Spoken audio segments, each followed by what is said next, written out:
Let's be clear about something. America is not at war with Islam, but much of Shia Islam is at war with America. And as I just told Cuomo, today Iran proved how necessary and just this war is. Iran is now led by Mojtaba Khamenei, the son of the slain Ayatollah. In his first public statement today, he said the quiet part out loud, what we've always known Iran would do. He threatened retaliation against the United States homeland, said he would keep the Strait of Hormuz closed for economic blackmail. He's indiscriminately bombing fellow Muslim countries, and he continues to seek a nuclear bomb. I assure everyone that we will not refrain from avenging the blood of your martyrs. The revenge we have in mind does not concern only the martyrdom of the great leader of the revolution. Rather, every member of the nation who is killed by the enemy constitutes a separate case in the file of retribution. And of course, there is a huge irony here, right? That it was a woman reading the Ayatollah's statement. We know what the Iranians think about women. And ... there's reason to believe that the Ayatollah himself may be in a coma or have lost a limb because of renewed airstrikes. The life expectancy of new leadership in Iran can be measured in days or hours. But some Muslims in America still listen to him, and they are all too willing to take him up on the offer. Since the war against Iran started, there have been 4 terrorist attacks here at home. Just today, a man drove his reportedly explosively laden car into a Detroit synagogue. The security guard shot him before he could blow it up. He was found dead inside his vehicle. Department of Homeland Security has identified him, shockingly, as Ayman Mohammed Ghazali from Lebanon, who entered the United States in 2011, was naturalized in 2016. No surprise.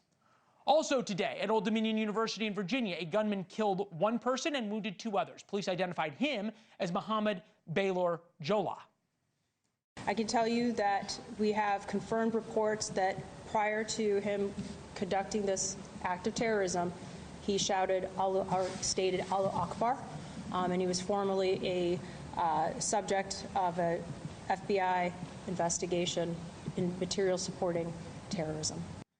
Turns out Jala got out of jail in 2024. He's originally from Sierra Leone and spent time in the National Guard. He was convicted of providing material support to ISIS in 2017. He ended up meeting his fate at the hands of those that he wanted to kill. How was he deceased? There were students that were in that room that subdued him and rendered him no longer alive. I don't know how else to say it, but they basically were able to terminate the threat. So he was not shot?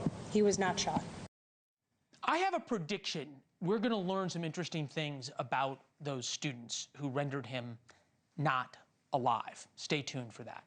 Last week, police in Austin, Texas, well, they reportedly shot a man who wore a hoodie that said "Property of Allah" while shooting and killing 3 people at a bar. In New York City, teenagers threw explosive devices at NYPD officers and said they pledged allegiance to ISIS. In the coming weeks, again, prediction, you are going to hear that Trump started an unnecessary war. It's costing American lives. It's inspiring Muslims to attack us, and gas prices are going up. Oh my God, will be the talking point. Trump screwed up. We shouldn't have gone to war.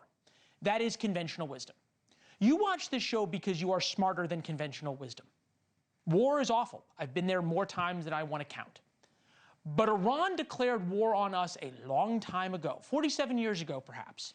Their response and their decision to escalate and their decision to bomb their otherwise neutral Arab neighbors proves that that country has no interest in peace. The growing attacks by Muslims in America prove there is an inevitable clash between political Islam and America. Sadly, this is a necessary war, and there is no other way to rid this world of the cancer that is militant Shia Islam. Thank you for watching. Subscribe below and download our NewsNation app right now on your phone, and you will get fact-based, unbiased news for all Americans.